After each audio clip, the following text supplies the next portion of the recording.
नमस्कार, मानस मिश्रा वाली news nation में आप सभी का बहुत बहुत स्वागत करता हूं। बड़ी खबर आ रही है, उपराष्ट्रपति चुनाव के परिणाम आ चुके हैं और ये सिर्फ परिणाम नहीं है, राहुल गांधी सोनिया गांधी के घमंड का चकनाचूर भी है। ये अपने आप को टेस्टिंग करने निकले थे, जहां इन्हें पता था कि ये हार जाएंगे और इनकी कहीं ना कहीं पूर्ण रूप से जमानत जब्त होगी, लेकिन फिर भी अपनी इज्जत को तार तार कराने के लिए विचारधारा की लड़ाई बता रहे थे और चुनाव में उतरे। आखिरकार इस चुनाव का जो एनडीए के उम्मीदवार हैं राधा कृष्णन, वो चुनाव जीत गए हैं। लेकिन इस चुनाव में सबसे बड़ा जो अहम बात, इस चुनाव में सबसे अहम जो बात है वो बात ये है कि कुल जो वोटों की संख्या थी वो 752 थी।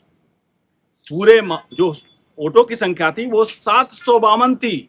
और आपको बता दें, यहां पर बीजेपी के पास 427 यानी एनडीए के पास सिर्फ 427 सीटें थी यानी वोट थे, और एनडीए के उम्मीदवार को 452 वोट मिले हैं। ध्यान रखिएगा, एनडीए के कुल 427 जो है वो थे वोट थे और उसको 452 मिले हैं, और जहां 327 थी कांग्रेस, माफ कीजिएगा 355 थी कांग्रेस इंडिया अलायंस के पास, उनको महज 300 वोट मिले हैं। अब सोचिए क्या हालात हैं कांग्रेस पार्टी के, कि कांग्रेस पार्टी का ये जो स्थिति है वो स्थिति पूर्ण रूप से बता रही कि कांग्रेस का वो है मट्टी पलीत हो चुकी है और उनका सूपड़ा साफ हो चुका है। चलिए बताते हैं पूरे की पूरी खबर, क्योंकि ये खबर जो आपको आज ये अचंभित करने वाली खबर नहीं है। ये खबर वो है कि जब आदमी की बेइज्जती होनी हो और आदमी आतुर हो कि मैं बेइज्जत होऊंगा, ये वही वाली कंडीशन है। आपको बता दें, कांग्रेस इस उपराष्ट्रपति जो चुनाव है उसको विचारधारा की लड़ाई बता रही थी। इनके जो कैंडिडेट थे B Sudershan Reddy India alliance के, वो ये कह रहे थे कि विचारधारा की लड़ाई है, क्योंकि राहुल गांधी ने और सोनिया गांधी ने कह दिया था विचारधारा की लड़ाई है। सबसे बड़ा सवाल यहां पर है कि जो उपराष्ट्रपति और राष्ट्रपति के पद होते हैं, यहां विचारधारा की लड़ाई या किसी चीज की लड़ाई कतई नहीं आती है।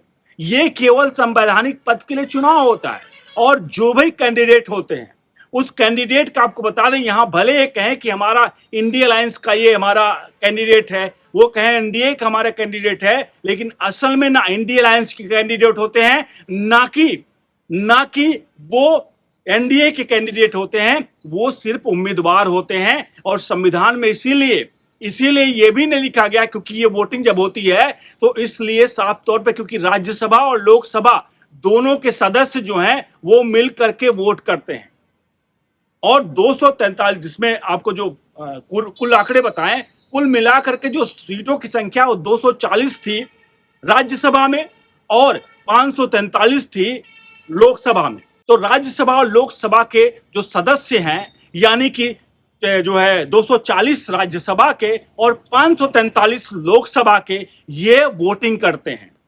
और सबसे अहम जो मैंने आपको बताया कि वोटिंग में किसी पार्टी का नहीं होता, उसके लिए आप एक सबसे अहम बात कि इसीलिए इस चुनाव के लिए व्हिप नहीं जारी करती कोई पार्टी, यानी किसी पार्टी को व्हिप जारी करने का नहीं कि वो अपने जो सांसद है उनको व्हिप जारी करे कि आपको मजबूर रहना है वोटिंग करने के लिए, इसलिए व्हिप नहीं जारी किया जाता है।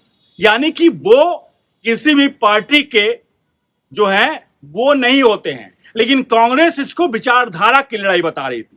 कांग्रेस को लगा कि विचारधारा की लड़ाई में रेड्डी जो साहब हैं, वो रेड्डी साहब को ज्यादा वोट मिल जाएंगे और जीत जाएंगे, और विचारधारा की लड़ाई बता दे। और हो सकता नीतीश कुमार और इन लोगों से जो टेस्टिंग चल रही थी, इससे पहले जो उपराष्ट्रपति थे धनखड़ साहब, उनसे जो टेस्टिंग चल रही थी, उस टेस्टिंग पे हो सकता है पास हो जाए और एक बार फिर से कुछ और लोग बीच में से निकल कर आ जाएं और बी रेड्डी को यहां पर बना दें उपराष्ट्रपति। लेकिन बिल्कुल उल्टा हुआ। अब आपको आंकड़े एक्चुअल बताने जा रहे हैं, आंकड़े की कहानी है वो क्या कहानी है।